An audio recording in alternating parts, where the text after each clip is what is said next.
What's up, everybody, and welcome to another episode of Business and Biceps. And you better wake your ass up, because on today's show, we're going to talk about building versus sustaining. And is that, how it really works, Johnny? I don't know. I think people are going to have to wait to see if that is how it works. I think people believe you can build a business and then you have to transition to sustaining a business. And I don't know if I would look at it that way or if I do, but I'm sure we'll get into it. That's what's cool talking points, Mo. Yeah. Even in talking to those, I think that my portion will be talking about the mentality, and I'm pretty sure I can kind of see where he's going, but I just want to. I already know where he's going. Yeah, I want to make sure, but just I think a lot of it just lost in like understanding mentalities during what phases. Yeah. I really want to speak to that because just off a personal experience. Yeah, absolutely. Can't wait. It's brought to you by Honeybook, honeybook.com. John, if you own a small business, you're probably frustrated by dealing with back and forth emails, endless paperwork, and getting paid. At Honeybook, they can help you spend less on handling all that administrative work and help you manage your business all on one platform. Everything you said was true in terms of the getting paid. You love paperwork. I can figure out how to get paid. The paperwork and all those other things it's tough. Is tough. And like I always say, what I love about Honeybook, so happy they're our partners because, man, dudes and young women starting out, it's so hard to do these basic things like POs and invoices and PDFs that present what you do. Like Honeybook is a starter kit for businesses, and it's a great one. It can be customized. The fee is small, and it's what you need at the beginning because here, I didn't know what the fuck I needed at the beginning. No one does all the way. If I had Honeybook, things would have been way smoother. Imagine if you had them in MMA stop days, like how much better. I'd probably be worth $14 billion. Of course you would. Yeah. For sure. Honeybook.com. No, that's kind of a fact. Honeybook.com. Use the promo code Biceps. Mo, tell them about Robinhood. Robinhood is the elite platform for trading. I think the most important thing is that Robinhood has 0 trading fees. And if you go to Robinhood at biceps.robinhood.com, you'll get a free share of Apple for the spread. I almost did that great. Yeah. That was good, Mo. So the bottom line is that everybody listening who doesn't trade and who's interested in trading should go to Robinhood if they're thinking about trading, and they should download the app. And I prefer that you download it with our moniker in front of it. Moniker. Yes. Whoa. Like that word. Little vacation. You've been reading the dictionary on vacation, Mo. Burlap back. I don't know what the fuck that means. Go to biceps.robinhood.com. And without further ado, I believe it's time for Fosco's World. Maurice. Well, we're still down in sunny southern South Carolina. Indeed. Not too far from the water. No, about a mile and a half. Yeah, we've been talking about boats. So anytime you can talk about boats and sun and water, it's all good. Yeah, you get taller when you do that. There you go. Yes. So he's pitching taller. for 24 feet today. It's amazing. So he's 24 feet today. We did dips and push-ups the other day, so I can see today he's still rocking that with the triceps. Doesn't even do arms. Yeah, no. The fuck, and neither do you. Hey, the fuck is wrong? So he's not walking to the stage indoors anymore. It's fest season, so he's walking to the stage outdoors. Oh, lights! I got pyrotechnics. Shit. Yeah, I better deliver here. And this isn't the fire festival. Right? Yeah, that's some bullshit, bro. Those motherfuckers. So but none other than Donnie Fosco. Man, great intro. Hey, the crowd is really loud today, and that is not because of Jeremy.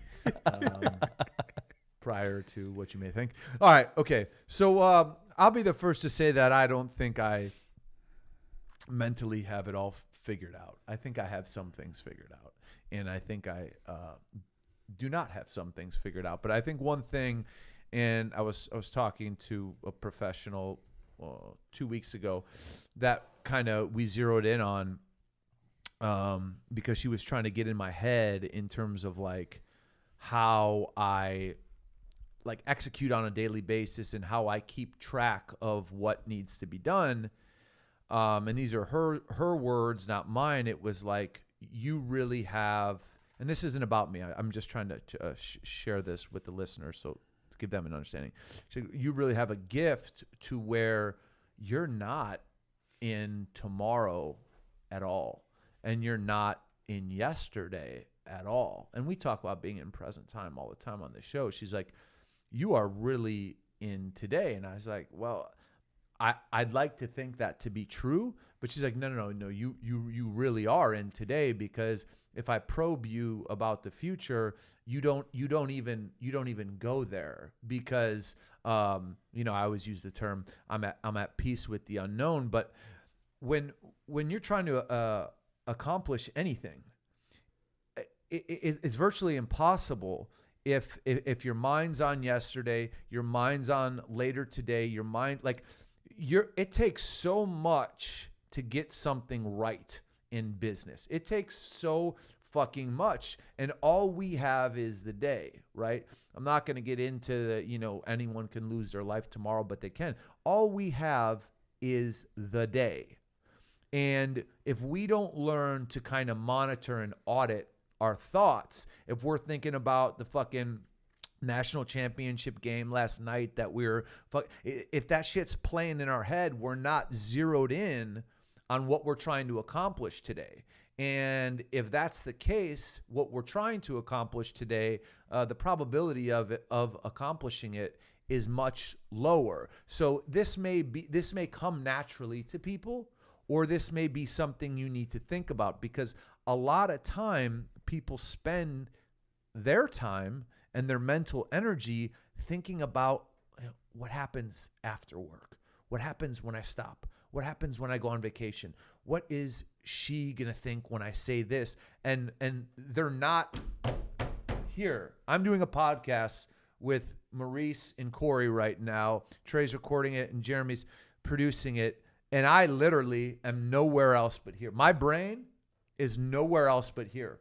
Truly. Is there stuff I need to do later today? Yeah, it's not here right now.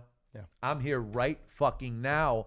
And to the listener who may think that I can deliver decently or whatever, I like to think the things I do that are above average in life, it's because I am here right now. When I move on to my next thing, I am there at that moment. And if I move on to a next thing, I am there, because it's almost foolhardy to think about tomorrow. I mean, it almost is. And please don't think it's cliched that like tomorrow's not guaranteed, but it's not. And making the most of each day, not only is it absolutely fulfilling and brings us to the place we talked about last episode, but it allows you to get done what you need to get done, what you have aspirations to do, and ultimately the compounding effect of that is getting to your goals. But if you're thinking about all this shit that happened last week or last month or last year, you're not present with Mo and Cory on the podcast, and you cannot deliver a point that a listener can soundly understand and apply. Yeah. And so I guess in closing on this, I don't think a lot of people have it naturally, but it's okay. A lot of what we talk about involves awareness. So if you're aware that your brain is going towards 6 o'clock and it's 11 a.m., do something about it. Be in 11 a.m. What has to happen at 11 a.m.? Because everyone wants shit. We all know we want things. You're not going to get them if your brain is at 6 p.m. when it's 11 a.m. It's not going to happen.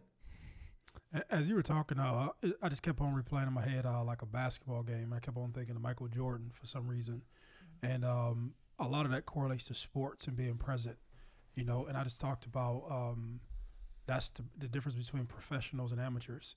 The amateur guy who his mind seems to be everywhere in comparison to the professional who's dialed in and laser focused.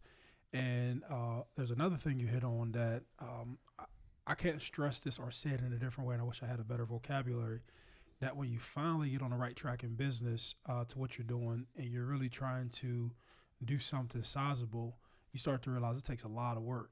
You know what I'm saying? And not just Monday and Tuesday, but Monday through Sunday until that thing comes to pass. And so you start to realize, like, man, for me to even be thinking about yesterday or tomorrow, like, those are illusionary things. Even though if they did happen, whatever, but like, that's not today. Right. It just takes a lot of work, and I really like I want to stress that. I wish I had like a bigger voice to like stress that. Like, it takes a ton of work to just it takes a ton of work to get to the starting line. Yes. You know what I'm saying? It takes a ton of work just to evaluate if this thing works, or to get it to come to market, or to get your idea to be in front of other people. And you're really cheating. You're cheating yourself and the other people if all of your energy at that present time isn't on that present thing. Right. I think a couple things come up while you both were talking that we've talked about on the podcast multiple times. It's if you find your brain in the past, that's like in that regretful area. If you find it in the future, that's in that anxious area.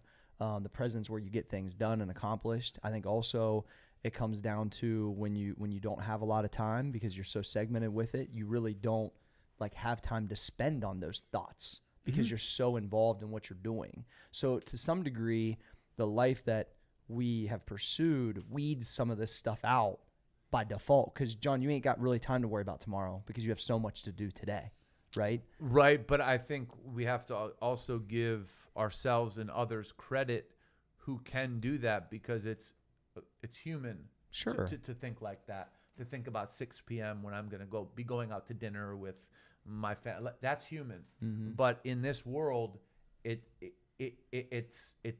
doesn't work. It's like the happy hour thoughts. That's what you're thinking. Right. About. There's so many when people you're in that the middle of the business day. Oh, Can't that's happen. No. Right? Because to sports, it's the second quarter with 7 minutes left. Yep. And you're thinking about what bar you're going to after the game. You Bro, cheat your you're teammates. fucking done. Yeah. That dude's going to cross you over and break your ankles. Well, it goes to what you talk about business being a game, and that's how you approach it, which makes a lot of sense. But what separates guys is focus. You know what I'm saying? Like, that's literally because the guy who used to be able to come to the weight room, the guy who can go to the film room, the guy who can go to practice and deliver Keep it all in line.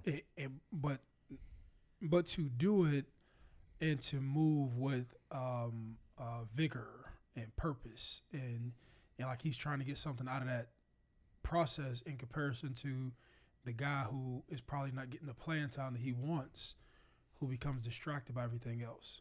And There you the go. coach becomes a problem, or all things outside himself become the problem and not him getting better. And so everything he was saying, I started thinking about Jordan, but then it just like a lot of stuff, just like, I don't know, sports was ringing in my head. But the A lot of the parallels. it parallel 100%, but the guy who can really lock in to like, this is what it takes, into like nothing else but this, and I'm down to do this every day, Right. and I'm down to be present with this every day. And I think that is what we might admire about athletes. You know what I'm saying? That's why I love listening to Kobe stuff too, bro. It's He the just knows. acceptance. I think it's the acceptance of that this is going to be real fucking hard, but that's what I signed up for, and I'm going to smile every day while I do it. Kobe talked about how he missed when they lost one of the championships, missed a certain shot, and how literally he went to the local high school gym that the janitor he knew let him in, and Practice he shot it for every day. 8 hours. He shot that shot for 8 hours 8 hours. because he'll never miss it again. But- Like, and he talked about the reaction, not the thought. Like, to make free throws in a big moment, the moment doesn't even mean anything. He believes, like what John's always said, that fear doesn't exist. Like, it's just reaction. I've already practiced this. It's just that repetition of the mundane things that no one else want to do. That's where the sauce is. But repetition to people seems so boring. It is boring That's the cancer you Yes. speak of a lot, and I couldn't Yeah. agree more. because it's not entertaining. It's not entertaining, and so I need to avoid this because but you know what, It's repetition, boring. it makes you work on yourself. Fuck yeah, it Because does. the only thing that changes is that like your perspective on what's going on. Well, and when you're doing reps, right? The only way you talk about working on yourself, eventually you want those reps to go up. You want to get better at those reps. The only way stronger. you're going to do it, exactly, and stronger, is to dig deep into you. Nobody else can fucking do it. You know what I'm saying? So reps and reps and reps. You're digging deeper into your fucking soul and your mind and your heart. Me and my buddy at happy hour can't do that for me. You're getting the bitch out. No, he said, but you said, so how do you get stronger in the weight room? You put more weight on. Right. And you struggle, but you could take that from a physical standpoint. You could put it into a mental and spiritual standpoint, with which we're dealing with in business. And the more weight that you push on, now it's going to be a bitch to push it. It's going to be a bitch to get through it. You can see it on a video that y'all may push. You know, if you got 500 pounds on your back, you're trying to squat through with bands and shit. You can see that physical thing, but the mental portion of it, Right. Everybody avoids. You know what I mean? Because Can you stand back up, bro? Yeah, that's too tough. But the default is, fuck it. Let me go entertain myself. Let me go drink. Let me go Right. have, you know, whatever your vice is, or not your vice, but whatever your distracting deal is. You know, just can't buy into it. So Absolutely. Good stuff, guys. Good stuff. well Let's said, John. make our way to the Master's boy. The Master's. The Master's boy. Corey Gregory. He's decked out. In I am Master's decked gear. out in Master's gear. And that would mean that it's Corey Gregory time. All right, thanks, John. I'm not sure about my intro, but I do. Yeah, have Master's gear the on. Master's dude. Sorry, I don't. Anyway, like that all right. word So either. I was thinking about this yesterday, about for a really long time, and I don't even know where it came from. Probably from my grandfather, actually, Frank, because he always would pick out things that were positive, just by nature. He did have a small business. He always worked out. It was things that he never would outline or accentuate. That's my attempt at dictionary stuff, Mo. The negative aspects. He would always grab the positives and try to build on it, right? So it's kind of just a mentality I think I grew up around. Not like some pie in the sky stuff, but just real small things. I never really had these kind of talks with my dad. I don't really remember anything like that. My mom just always seemed like she was working, and she never really would bring drama to situations or whatever. I think she would always be there for love and support. But I think my grandpa would be like, no, you got one more rep on this than you got last week. We did 100 calf raises. If you can do 150. Like, it was always just little small things, right?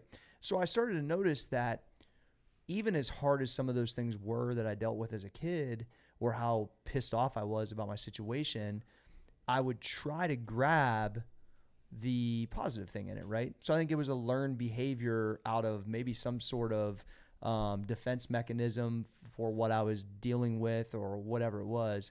And as I got older, I started to understand like that most of the population, I don't know what percentage, but I would say a lot of people that I was around would only pick out the negative piece. And I just thought to myself, like, and the people I was around that continually did that just seemed like they were more indifferent about life, not as happy or fulfilled, or just, you know what I'm saying? And so what I thought was, okay, and I've said this before on the podcast, but I think it's another thing people need to hear. There's really two ways to live this life. Just because you pick the positive things out doesn't mean you don't live in reality. I live in reality every day. But I also have a different perspective, and I choose to pick the positive things. I'm aware of the negative options or potentials, but I'm not going to let my mind be consumed by them to what? Bring down the day that I'm not guaranteed to, I have this day right now in this moment. And it's like, I just think that people, if they find themselves in this space where everything, whether it's an email, whether it's an interaction, whether it's what's going on in your life, it's so easy to be like, man, fuck that.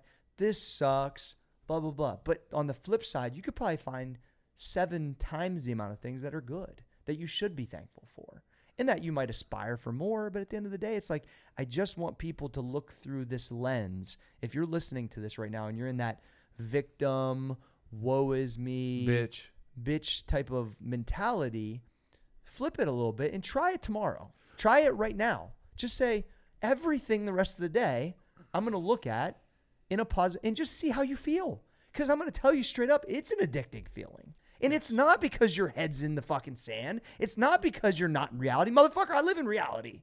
But I also was able to create my own reality because this is the way I chose to be.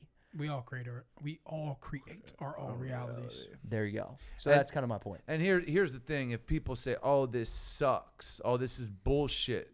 Everything that pertains to me, you, on a daily basis is because of the positions we've put ourselves in. Yes. So if I say work sucks today, my girlfriend sucks today, I'm a fucking whiny bitch because I don't have to be with that girlfriend. I don't have to work this job. I can choose to go somewhere else. So I'm going to sit there and bitch and be negative and bring myself and others down because my choices that I've made, I'm not willing to take responsibility for. That is the ultimate coward. You deserve a fucking slap to your fucking head because you bring other people down and you're taking no responsibility for what you have chosen. Life is nothing but a bunch of decisions on top of each other that lead to a certain event that now all of a sudden you're mad about. That's all it is. Some things go your way, some things don't go your way, but it's a mentality on a regular basis that I just want people to be aware of if they're falling into this kind of area. I would also say, and this may be a little bit tough for people to digest, but you see the world the way that you actually are. And your outlook on life is a reflection of like what you have inside of you. And I think that's the bigger question, like, how do I really see life, or what I think is possible? And so if it's bad and the world is this horrible place, that's a reflection of you, because more like I bet you if I ask you about your grandfather, you say my grandfather's a pretty positive person. He is, yeah. You know what I'm saying? So you only look through the lens of the world or see on other people. That's why in the other episodes when we were talking about placing insecurities on people, and then to be responsible for them and to grow from them, you have to say, hey, these are myself. This is me. You know what I'm saying? But that's the development process. Like I say, to get to know yourself, to get to understand, like, why do I have, like, I always say this and take this the right way. Like, nobody was birthed from their parents to have a miserable time in life. No. You know what I'm saying? Nobody. This is a behavior passed down too over time, I think. Yeah, but nobody grew up, like, nobody was coddled and say, man, I'm gonna put this kid in a bassinet and I just want him to have a fucking horrible life. You know what I'm saying? There weren't any teachers who's like, yo, I want to bring these kids in my classroom and just make sure life is shitty. You know what I'm saying? Somewhere along the process, you've learned something that you have to recorrect. And now to own it is like, hey, maybe some environmental factors, maybe some people. Like if you're old enough to listen to this podcast, you're old enough to change your life. You know what I'm saying? Hell yeah. And so I would say that the digging process has to start. Like, the digging process, I got to start at some time, right? And I'll tell you this, man. And I heard this one time. I don't know if I heard somebody say it or if I heard it. They say you'll learn all the lessons in life that you need to learn. Like, the lessons will come. You have a choice to learn them peacefully or unpeacefully. You know what I'm saying? But you're going to learn. You know what I'm saying? Either way. Right. And so you can almost take it that way. Like, hey, if I have to learn, if I have to grow, if I have to mature, and this is going to be in my face, I would rather be positive about learning this thing. And I don't want to bump my head or go through 1,000 different things and look at the world like it's this big shitty place, because the world is not a shitty place. You know what I'm saying? And we can all attach on to events to say, these events are why I choose to say why the world is shitty. Right. And then we can all say, oh, hey, we woke up today. We went to go hang out today at the gym. We had smiles on our face. We laughed and joked and jogged, and we can make jokes about the gentleman at the gym. But we're choosing to do that. But we're choosing our reality, and we stay in that space. You know what I'm saying? But everybody has that same deal. Everybody has the same choice. Everybody has that, and that's what I want to. You can literally change it literally with just a different mental outlook as you wake out of bed. Because what is negativity? What is something that sucks? What is it? What is it? I really want to understand. It's a set of circumstances that you think you're being wronged by. That's what pops in my head. I think it's a personal cancer in your thinking system. No, agreed. But I think that's what people think. Oh, I got to do this job. This fucking sucks. Right. My boss walked in. But I'm the one who interviewed for it and begged to get it. Dude, right? I say that all the time when I get shitty customer service. I did not sign up for your job. And this is not, I didn't want this job. You signed up for this job. I've got a problem. I'm just trying to get help. Yeah. And people think. Can you help me? That's your job. People think negativity and positivity is a set of checks and balances. I've talked to so many people that, like, you can't just always be positive because then, you're naive. I'm like, motherfucker, the last thing I am is fucking naive. Okay? Like, I'm not looking at the negative because the negative will consume me if I give it power. That's why I compare it to cancer. If I take a situation that is not ideal and inject positivity into it, motherfucker, it's going to change. So it's the only thing that helps you it make change. your choice. Yeah. So in closing, make your choice wisely. Time for the pirate. Or get your fucking ass kicked out of the ship. Yeah, exactly. Cory said a black pirate last show. I never said that. So racist. All right, let's go. Well, this is I would like to call it the negativity program. Oh, piggyback. Okay. Okay. I like it, Mo. Yes, Go. right. So it kind of flowed right Box into of content. it. Right. So I was thinking prior to the show, and I was saying to myself, how do we give value to the listener, right? And I think this is something where I see people get caught up in it, right? And someone will say something to somebody that they may deem negative or something that they don't like, and people have this knack to believe that all things that they think offend them deserve a response. And it's been my experience that when we choose to engage in everything that becomes offensive to us, that to our earlier point, we lose track of what we're supposed to be doing. Yeah, second that. And then oftentimes we believe that we need to defend our ego or this bogus position of who we think we are, right? So I have to respond to this guy. I have to tell him how I feel, or, John did me wrong, so I have to respond to John and let John know either in a direct way or a subtle way that, I'm not going for that. You know what I'm saying? And there's often times that you can prove something to somebody and get your point across, but you end up losing more. The fact that you've engaged in something that foolish. And I'm not talking about going to jail or anything. I'm talking about just straight engaging with a fool, where the thing that you prove really has no point. What did JayZ say? A wise man told me don't argue with fools because a person from a distance can't tell who is who. And literally having the ability to understand what is important, what isn't important, and having the ability to let somebody, and in my words, punk you, or to feel like they've gotten a victory when you obviously know that if I engage in some level of stupidity or some trivial conversation, that it's a lose for me. It is, I think, one of the greatest things that you can do to yourself, but that is a part of detaching from your ego or detaching from the constant male pissing contest. Yeah. You know what I'm saying? Testosterone drives that. Yes. Something simple I do if something I may do in traffic offends people, and I know a person wants to get next to me, the car stare, you know what I'm saying? I purposely keep my head straight because I want them to know that I'm not even engaging in that. Yep. You know what I'm saying? Because you stare, I stare, we cuss through the window. What happens? It's nothing. You know what I'm saying? But how many people do these things that are just normal behavior? You know what I'm saying? I did yesterday. I wasn't going to bring it up. I wasn't going to bring it up, No, I'll bring it up. And driving with John's an experience. So let me lay it out. Let me lay it out. Okay? So I'm in the garage. He's working on it. Hey, come.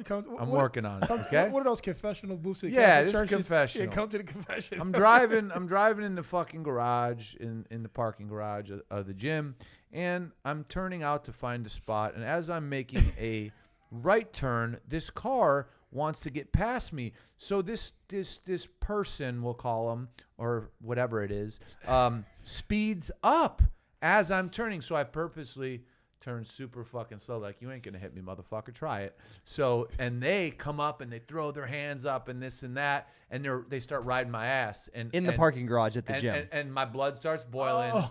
And as Cory referred to it, he goes, that was a hard break. I slammed on my fucking He brake checked brakes, him in the fucking and in the parking garage. What do you want? And it's exactly what you're talking about. It's the stupidest thing I witnessed the entire thing. It was amazing. Because if someone would have said, what do you want? I would have been out that door so fast. And what's that accomplish? No, what it accomplishes is me putting myself in harm's way. That's what I'm saying. Regardless if I put the motherfucker down or the motherfucker puts me down. You have too much to lose. He wins the fight. He wins the pissing contest. Doesn't matter. And I get sued and fucking... It takes you off your path. That check, was yesterday. The brake check was one of the best ones I've ever seen. It was like hard. you know, how It was a hard brake Some check. people ride your tail, and you might give them a little. I've given a little brake no. check before. This This motherfucker was a did a brake hard stop. Yeah. Go ahead and hit me.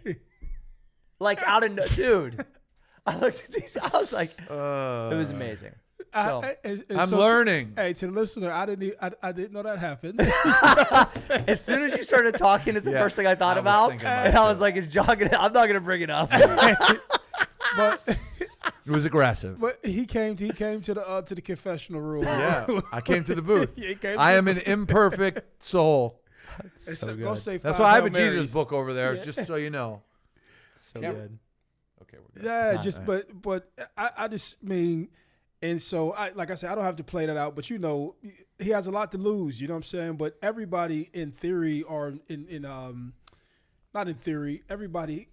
It's relative. That's what I was trying to say. Relative to what you're doing, if you're waking up with a purpose, you have a lot to lose by engaging in things that don't bullshit, really, that don't stupid really deserve a response.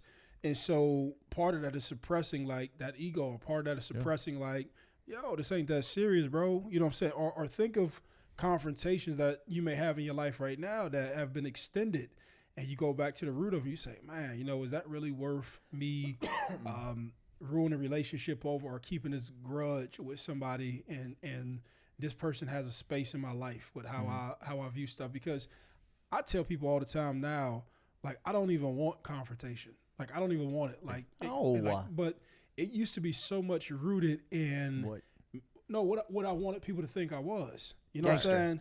Some big bad. Yes, so you would have all It's these part like, of your identity.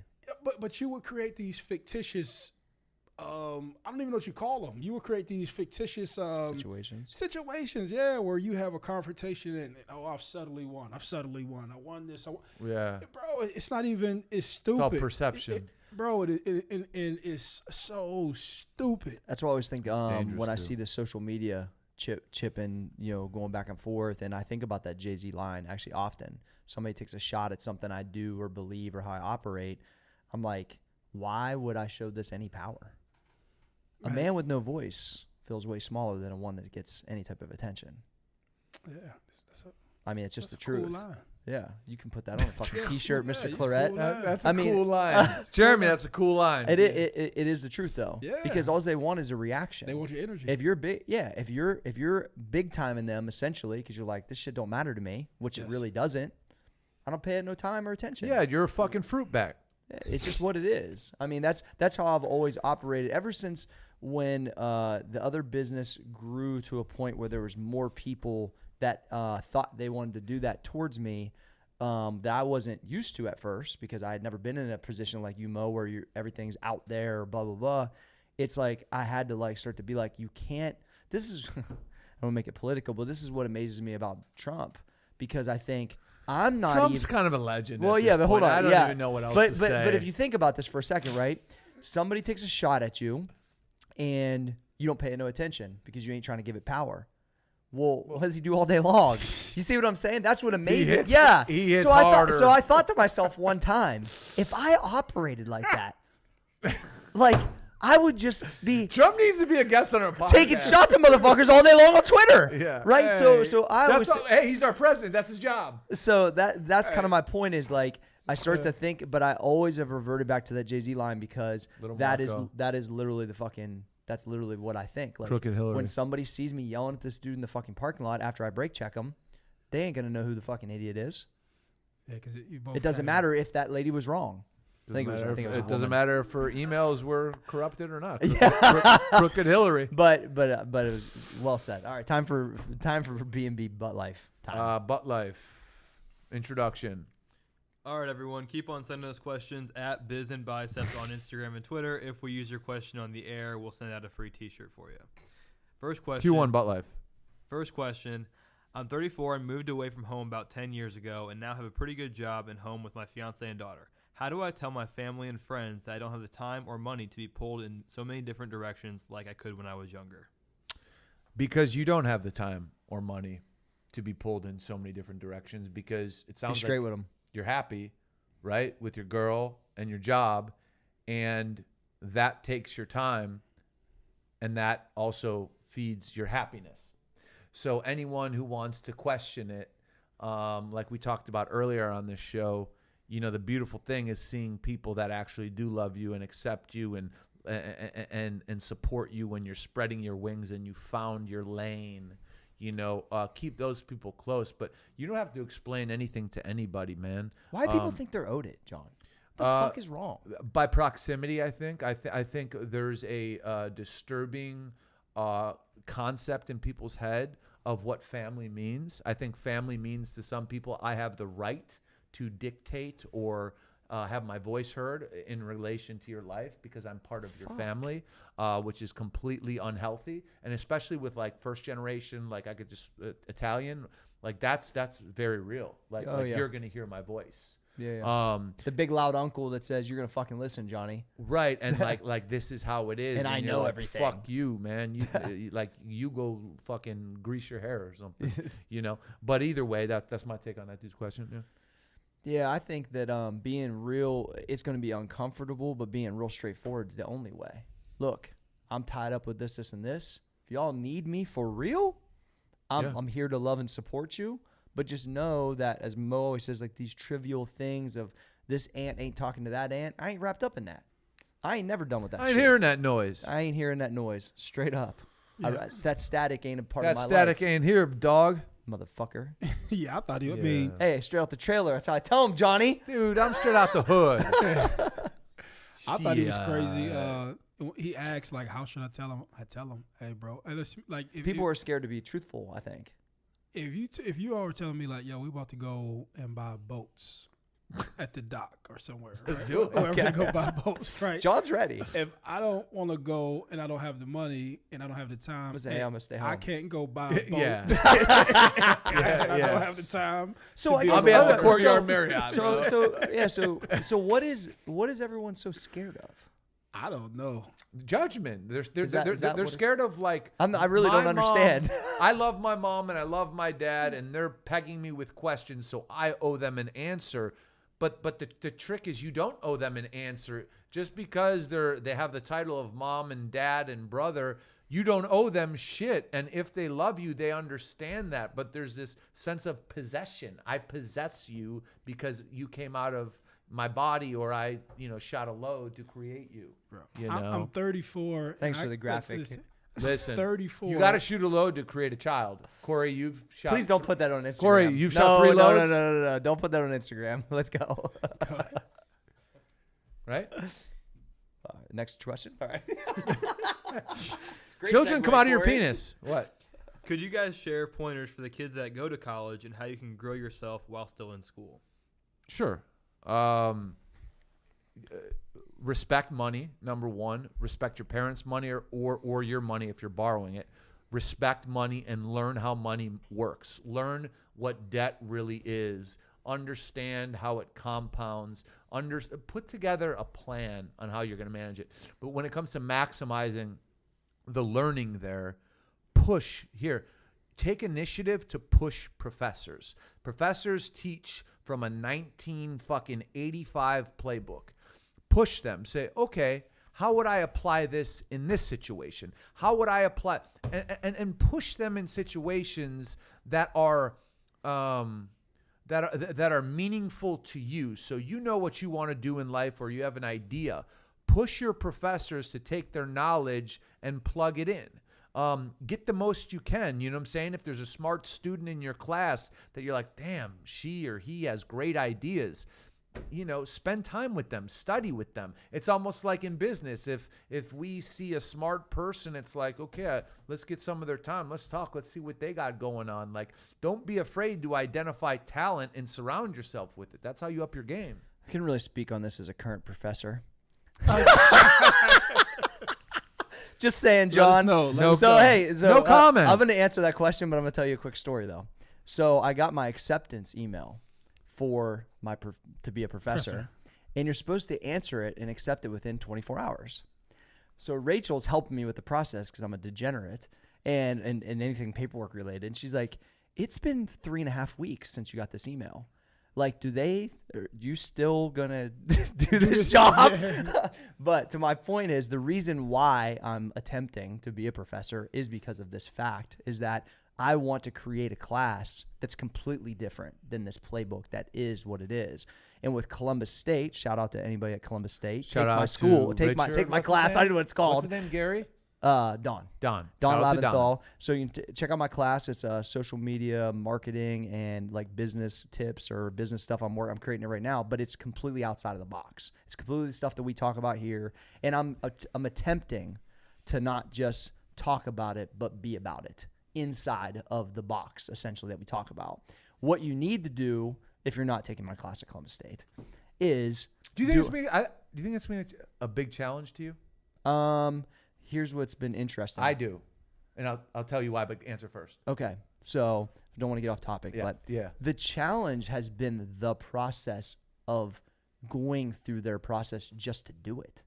I don't think the speaking part and teaching part will be tricky, except for people that don't want to be there. I think I'll have a hard time with that. Right. The other challenge is fitting it into the system is a little challenging. Like, I'm trying to create the syllabus. I know what I want to do, but then intermixing it into the box is a little challenging. I think once I actually stand up and start the process, I think it'll feel a little bit like this, right? And that's what that's my hopes of it, is to get this type of outcome essentially. But the process of just getting the job, I don't want to say I've wasted. Corporate. I feel like I've wasted so much time when it could have got there so much faster, right?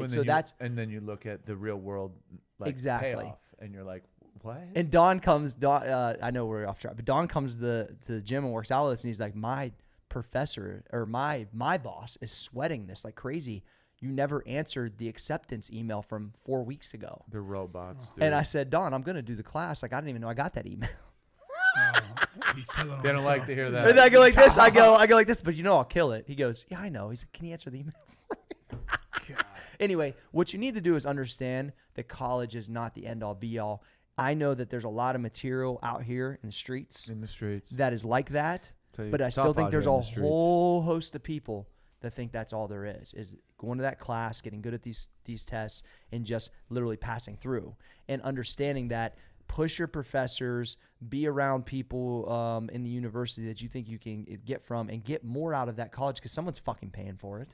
Yeah. And if you're going to college, like have sex. You know what I'm saying? Like, I mean, you're there, you're having fun for 4 years. Just have a good time. Yeah, I would give a slightly different advice.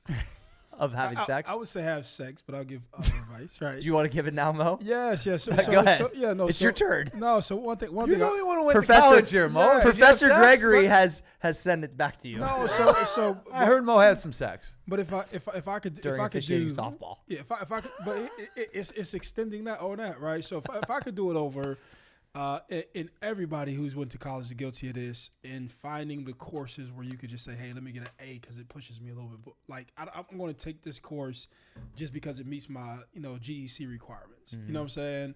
And if he's trying to get the most out of it and he's just either trying to please his parents or he just say, hey, this is the track I want to take, taking some more challenging coursework because the colleges do have it. But then executing, because I think that no matter if you get out of college or no matter if you go to college or if not, like training yourself to no matter what's in front of you to execute it and to like do like something at a high level, I think that's a transferable skill he can carry over to anything that he's doing. So I would just say that, because like you can go on these campuses, man. And we all know college is a business, right? We're here to sell you. GEDs is the biggest business of all time. Yeah, that's gosh. But what they do... No, I mean taking the 101 English, maybe that's not GED. What's that called? Where they make you take all these classes that you basically took in high school. General education requirements. Yeah, there. So which is classic. For 2 years. Yes. Yeah.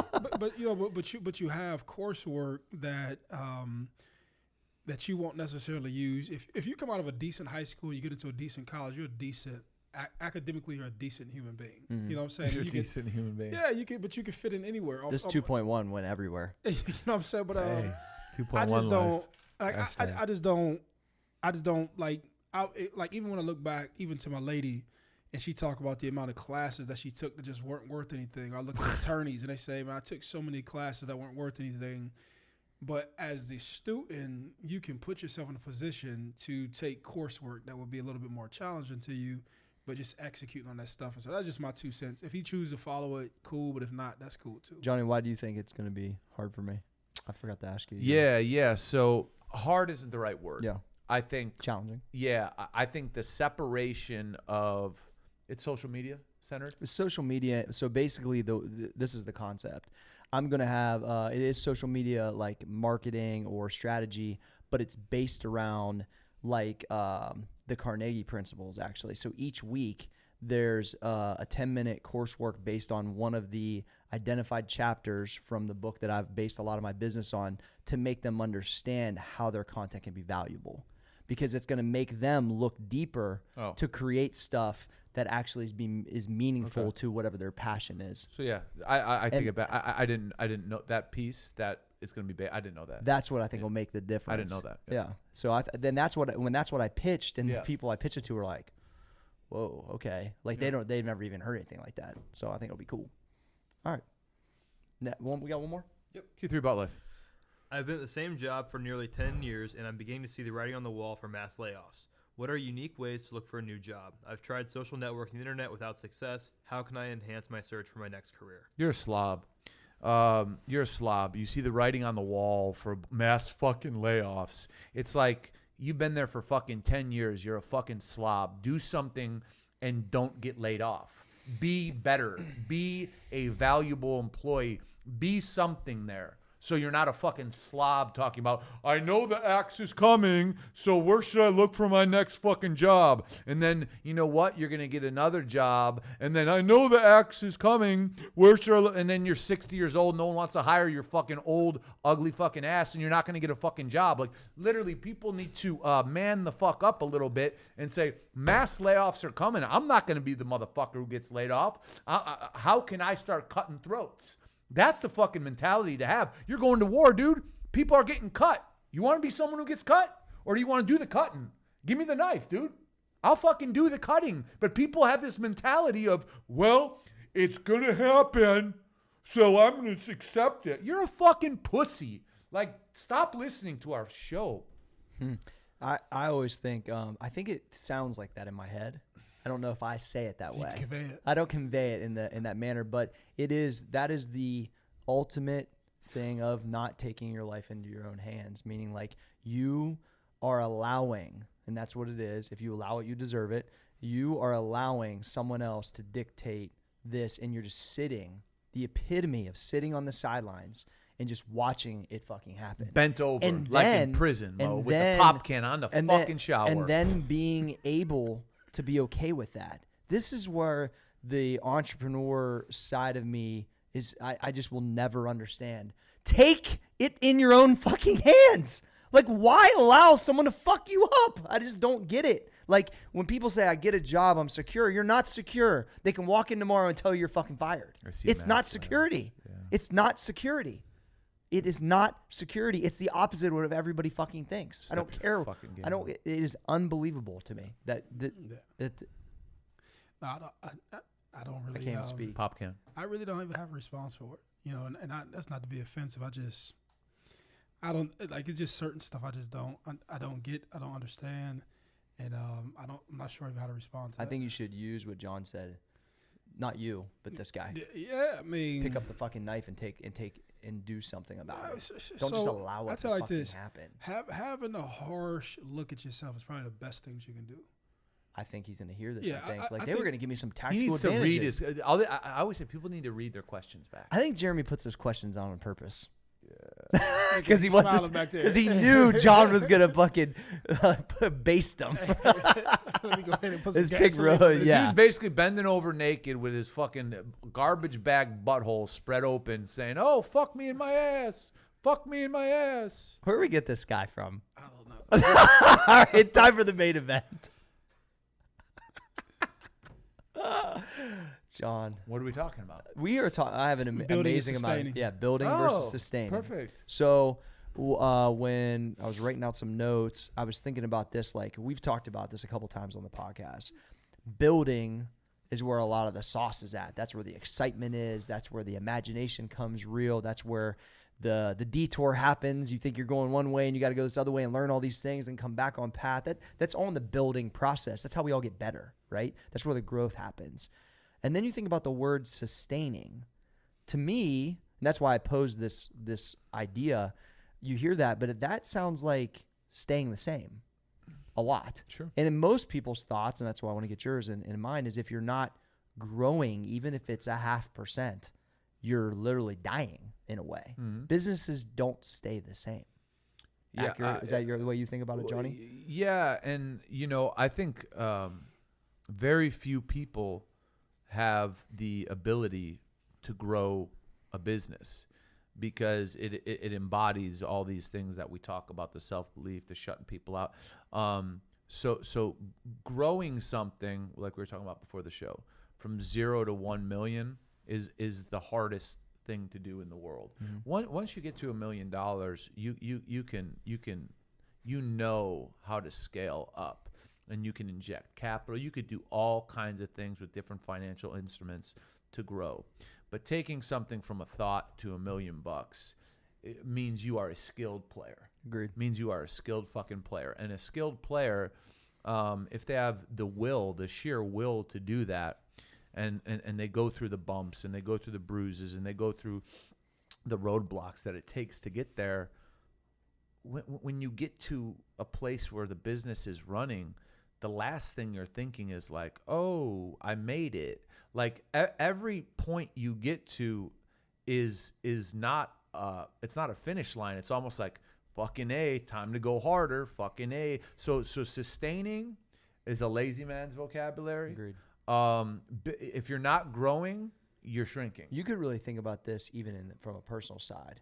The person who just stays the same from when they graduate high school is never built. Probably the guy who asked that last question. That's my point, right? So we'll call that guy fucking Soft Marty. This fucking guy, Bo. This guy, he's good TV. Yeah. So I think at the end of the day, it's like, and like when I met so many people at the Arnold, they're like, that Fosco. Like, man, he says that shit. Listen, before John comes over and they want to take a picture with him, he says that shit, and I think to myself, man, he's fucking right. Harsh look. Yeah, exactly. Harsh look. But what do you think? Is that how you process it too, Mo? Yeah. Well, when you say sustaining, I guess it was two. One, I would say sustaining is definitely. I think there's always a grow phase, or just there's always, as an entrepreneur, if you want to be better, you always have to grow. Mm-hmm.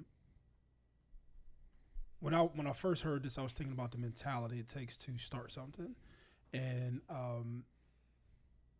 the starting phase is I have to do whatever it takes to make this thing happen or to get it going. I have to play multiple roles. And then when I heard sustain, I was talking about, or I was hearing that having the people and the places to manage the systems that you put in place, but then the person who starts it always moving the target to basically keep the company growing. And that's more or less what I was talking about, because I always talk about how entrepreneurs need to grow into better businessmen, and how better our businessmen may be trained to do certain functions that may be better than the entrepreneur or the guy who started it. And I think that you need a crazy man's mentality to start anything. Yeah. I think you need fact. like the Fact. I always think about Braveheart and the guy who runs over the hill and he runs into the army. He think that, hey, I can make this happen. That's about the same feel. He's got like a pitchfork. Yeah. I'm gonna kill all those motherfuckers. I'll find a way. But you really define all odds. Of everything that comes your way, to believe that, like, me, just a simple person, or just, it could be 2, 3, 4, 5 of y'all, that we can come into grab market share and customers and whatever it is. And that mentality, and then I think once you actually establish it, you need skilled people. And I don't know if I had this conversation with somebody else or if you all, and I told you all how one of the greatest things that I did in my own business was to realize that there was somebody who was better at running our business than me. Sure. And even if you listen to it now, and that's just even something to, like, my ego had to get past that. Yeah. Like, I started something, I put my name on something, I have interviews and everything. You have an ego behind that, but this other person is better. Is more skilled. More skilled at doing this. And that's part of, like, the infrastructure to sustain, like, the to sustain the infrastructure and keep the checks and balances in place where I would probably miss them. But I'm the person that says, okay, we're at X, let's go to Y or let's go to Z. And I'm just a person because, like, I think the only way that even an entrepreneur feels like excited is if you're always growing. You know what I'm saying? Like, yeah, absolutely. Absolutely. I told John this a bunch of times since we've been business partners that the old business wasn't able to grow to what its full potential is because we didn't have the right skilled people. I wasn't skilled enough to have 7 distribution centers and millions of SKUs and forecast. No fucking way. I know that about myself. We didn't have those people. That's just part of it. So I won't say accidental growth because you can't get that big accidentally. No. There's certain things that have to happen, but having strategy, long-term strategy with how something is going to grow long-term, I think is everybody's deal because I think everybody's trying to play the long game. You know what I'm saying? Or you get to a point you say, let me go to this point too, then I can sell this off to somebody. Sure. You know what I'm saying? And then you start something else. But I guess I'm speaking more from a mentality standpoint. And I was also trying to tell listeners that, don't be afraid to look to the person like to the left of you, to the right of you, and be like, yo, this person might be better than me. You know what's interesting is the way this conversation started. We talked about building versus sustaining, and you brought up the previous company, and we went right from building to grow, and the grow is what murdered what could have been. I agreed. And maybe it should have been sustained. Is that what you're going to? No, I think there's a impure, dishonest way to grow your business when you have something. When you have something that people can see, touch, and there's a top line to it. Several hundreds of stocks on Wall Street are not profitable, but they have huge market value, and it's all based on a dream. It's all based on what if. It's all based on when we turn the levers. Well, the levers don't always get turned. So I think a lot of people tell stories. Oh, we're going to do this, we're going to do that. And they say, oh, fuck, look at the top line. For you guys out there, it's not that hard to grow the top line if you go out and get a shit ton of money and fucking know how to market. If you're good at marketing. It's not hard. I mean, growing the bottom line is a skill that is so difficult. I'd agree with because you're squeezing. At times you're squeezing more money out of the same amount of gross. So $3 million, let's say 1 year, it nets you 1.1 million. But the next year, 3 million nets you 1.4. That's a fucking skill. Yeah. You made 300. It's a skill that we didn't have. Right. And it's a skill that most don't have because it takes Discipline. a relentless amount of pressure to fight for your team every day, in every deal, on every angle, with every salary. Every move you make, you must be fighting for every penny of your team because this shit adds up, bro. Yeah. I tell you what, and to that fact, as you were talking, I said two people, like if I wanted to go to fight a war with people with these sort of like players on the field, get somebody who's very skilled and understands operations and your accounting, because that usually tells the story of everything. And the operational component is, how can I get more done with less people, or what responsibilities can I shift around, or sometimes when you start a business, some responsibilities. So I think it's when you start up, you overhire because you're trying to cover every aspect. And then as people move forward, what naturally happens, you start to realize like, hey, we don't need. You lean up. You lean out. And that's, and oftentimes we don't have those, there's not like a graduation to say, hey, John, you've left this area of business. Now you have to go and see if you have to lean out. That's usually something you have to feel. You know what I'm saying? Because Absolutely. we're rocking and rolling. This task that took our company the first 7 months, we don't need anymore, but we're hiring somebody for that. And you have to cut that out. Or can I bring another individual in to Now that I understand the operations of what it takes to grow the business, can I bring another person in here to do specifically that? So like, I can even see how we interview people coming in now in comparison to when we started, and the questions are more of how do you get to revenue, and the responsibilities that I'm managing you on are getting you because you understand your business better now. I understand my business better now, and but we still have to have like, but my guy with operations and accounting, he keeps that system or that sphere around the company, the core of the company, to make sure all of this stuff is happening. Right. And so you can see, like, and data is so important, real-time data, and you're not making, like, a disruption that happens in January, you're checking it. If it happens January 7th, you can at least check it on the 13th. In comparison to when I just feel good. It feels like things are going right. And that's not really being in business. You know what I'm saying? The nitty-gritty part of getting the numbers, getting the stuff, handling the business. Charts. That's where business is at. And if you have to have a fucking focus and a care, a concern, an energy to do that stuff. And so that's just my 2 cents on it. I got a chart over here I want to share with you guys to John's point about a skillful businessman being able to take something to $1 million from scratch. I have a pie chart here I'm going to share. Okay. So people that start businesses in 2018 within the U.S., it said 15% actually make it roughly to, and I don't know what the amount of people, this is a pie chart, $200,000 in sales.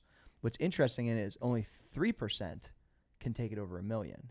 But once it's over $1 million, there's 7% of it. So it's almost like once you break through it, 7% are $1 million plus, meaning that they broke through that, understood. Right, they doubled up. Exactly. So it's interesting to think that the smallest is that ceiling that you referenced to. And then once you're through it, it's almost twice. It doubles. I just thought that was a cool fact. Pie charts, homie. Just saying. Now listen, but bro, you don't get to any elite space, and since business is a game, you always see the numbers as like your metrics. Mm-hmm. You don't get to any elite space with a lackadaisical focus. You know what I'm saying? And I really want people to take that. When I was talking about mentality, you don't. It just doesn't happen. Like, you don't, because like as we're sitting here, I'm looking at these microphones. Like, I'm pretty sure if we looked up the company, they would be like an awesome company. You know what I'm saying? Because they have the best sound, the best quality. From what I've heard from all of our previous audio, right? But you just don't get to you don't get to elite levels, bro. Just lackadaisical. Like, I don't know why I'm so like I have that in me to want to say that, but as we've been talking, you can't, like, it's impossible. You know what I'm saying? It is impossible. Here we go. It's impossible. You can get there, but that's not going to hold up. No, it won't hold. It won't hold, bro. Because here's the thing. When you take something somewhere and it works, and you get to that level where you're like, damn, it's working. At that point, you better start gearing up for what's next, because it can't be the same thing. Yeah. You got to reinvent. And that was one of my favorite quotes from Wexner. He says, every fucking year I change my business because the customers change. What they want changes. Every year I reinvent every fucking company. He's the longest tenured CEO in the Fortune 500 history. Think about that. Wow, think about that. What is working today, 1 year from now, has got to be radically different. Mo, you got to pull a string. We got to go interview him. Listen, man, I can try to do that. We should. We should go to I like him. I know, and he likes you too. That's my dude. Hey, remember when I told you he was in the box? Remember when we saw him? Yeah, absolutely. And I was like, yo, you need to go talk to him, Mo. That's my guy. As you were saying this, what came to my mind is that, like, when you grow something or when you have a level of success, all success demands a level of responsibility. And it calls for you, whether you like it or not. To your point where you talk about vacation, like, yo, I've built something that calls for this, that calls for me. You know what I'm saying? And everything that we're trying to build calls for more out of us. And the bigger you build it, the more it calls from you that takes you away from other stuff. And if you're not if you're not signing up for that, and you think it's all about blowing up and showing off, then you'll lose everything that you're fucked. But it'll show you that you've marketed very well, and this ain't no shot to you. You know what I'm saying? Yeah. You've marketed something very well, but the core intention and the stuff that really keeps it together. Yeah, it fell apart. Here we go. It's like the guy who goes out and for whatever reason he has He rarely practices. He's a decent guy, and he has 5 catches for 200 yards, right? Mm-hmm. And then repeatedly he can't do that because he didn't do all the weight room work, the film work. Yeah. He doesn't understand coverage. There's nothing behind it. He can't catch the ball. He was just part of a great team. So he was Drew Brees was throwing him the ball. Drew Brees was throwing him the ball, great offensive line, but he looked good up under a certain set of circumstances. But when those circumstances change, we kind of see you for who you are. Things change, and so Kind of sounds like my life. no. A little bit. There's a different kind. When the dust settles, you start to see where the skills are. Bro, and at the end of the Me and day, John were just talking about at the this end of the day, skills and what you have will Pay the bills. I'm bro, a rapper. it Sometimes. So is it accurate to say, as we wrap this up, there is no sustaining? It's only building. I think building is a mindset. The operations of a business, I think, need to be sustained by an individual. There you go. But if you are the leader of the ship, to me, there's only one building. way forward. Good. Because if you ain't going forward, you're going backwards. There you go. That was my point I was trying to get across. Straight line mentality. Straight Talk Wireless. Straight Talk Express. All right, it's brought to you guys by HoneyBook. John, what do you think about HoneyBook? I think HoneyBook is something that every beginning business owner should invest in. It is so convenient. It allows you to create forms that I never knew how to create, and allows you to customize them. And it's a starter kit for small businesses, and they're blown up because they're providing a great service. I mean, at honeybook.com, use the promo code BICEPS, by the way, you can help spend way less time handling all that administrative work, which John is not into. I am not into. And more Haven't doing checked my what email in you 4 love. days. So the all-in-one business management platform for creative small businesses at honeybook.com. Use the promo code BICEPS. Mo, Robinhood. Robinhood is the elite, not just one of the ones. It's the Ooh. elite spot. Ooh. We're only doing Ooh. the lead out here. Right? Streets. And listen to me, You reached into the box of content for that one. So much Yeah. content. Hey, listen. So much, dude. When you don't have dividend trading fees, what do you say? Right? Yeah. I mean, I don't say anything. Treasure bag of Yes. content. Except for go to biceps.robinhood.com. So we're going to tell you all, look, go ahead and tell a friend to download the app, do it through, and when you sign up, do it through our handle, right? So, and make sure that you tell them that we sent you, get you a free share of Apple, Ford, or Sprint, and me and the CEO are going to run a raffle to see if we can pick Run up a some- raffle? Yeah, we're going to see if we can like pick up some people on the they jet. do at the basketball game. Shit. This is like 1987, dude, at the bowling alley. The 50-50? Look, so we have 9 seats on the jet. Yeah.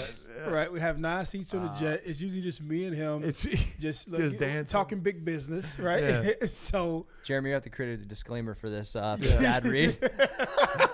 All right. Go to biceps.robinhood.com and get a free stock such as Apple, Ford, or Sprint, as Indeed. Mr. Claret just talked about. Yes. Dr. Maurice Burger. Claret! Dr. Breakfast. Johnny Fosco! Yes, Dr. Breakfast. Can the podcast be stopped? The podcast can't be stopped!